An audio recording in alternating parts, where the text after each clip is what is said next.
Ever feel like you're capable of far more than what society expects of you? I know I do. Remember being a teenager and school being less about a passion to learn and more about getting good grades? How many times did you sit in class, bored and desperate to just get away? Every teen's felt that. Albert Einstein acted on it. Aged just 15, he's sitting in class when all of a sudden he decides enough is enough, gets up and walks right out the door.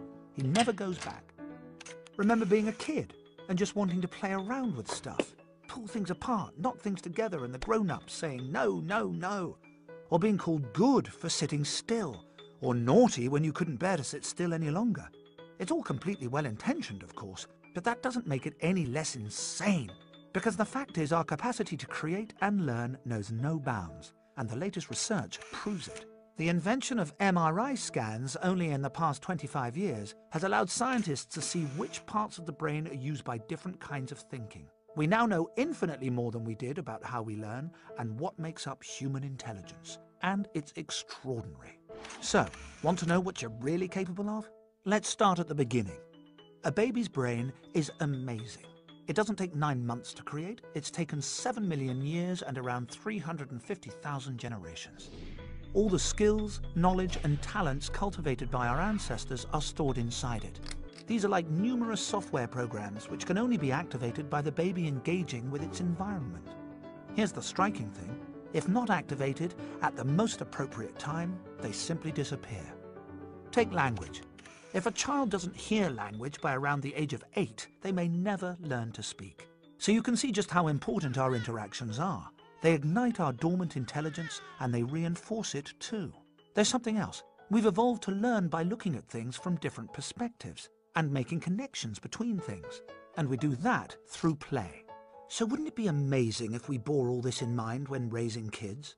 Letting them play when they're little and when they're older too? Charles Darwin's teacher said he'd never amount to much because he spent too much time playing with insects. So let children play, because it's never just play. Of course it takes more time and energy to do this, but when you're deciding where to focus resources for kids' learning, you couldn't do better than focusing on pre-puberty.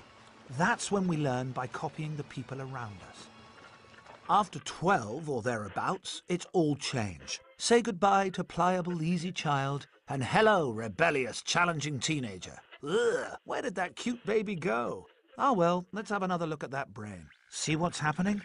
Loads of the connections made through childhood are breaking up and reforming. From around the age of about 12 through to 20, the equivalent of an earthquake takes place in a young person's brain. No more going along with what the grown-ups say. The adolescent brain needs to go its own way. Oh no, say parents. Oh yes, say evolutionary scientists. Because if we hadn't developed this urge to do things differently, we would never have made it this far.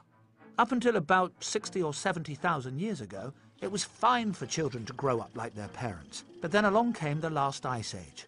Thank goodness for the handful of our ancestors who chose to break away from their doomed parents, freezing to death in the ancestral caves. They built rafts and set off across the ocean, hoping to find a place with a warmer climate. Critically, this made risk-taking the essential feature of adolescence. We shouldn't belittle adolescence. We should be honoring it for what it really is. The defining struggle, the moment when the next generation challenges the status quo and pioneers new ways of thinking and being that ensure our survival. Now just imagine if we actually gave adolescents the freedom to undertake that struggle. Rather than force them to sit passively in class, how about trusting that their earlier clone-like learning now enables adolescents to spread their wings and work things out for themselves? If that sounds terrifying, it needn't be. Because if we allowed their natural curiosity to flourish in childhood, they'll be bursting with the longing to learn and climb unscaled mountains of the mind. And that's not scary, that's exhilarating.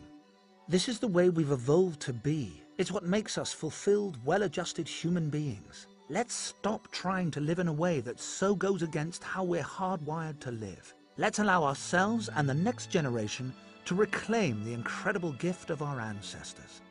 Adolescence is not a problem, it's an opportunity.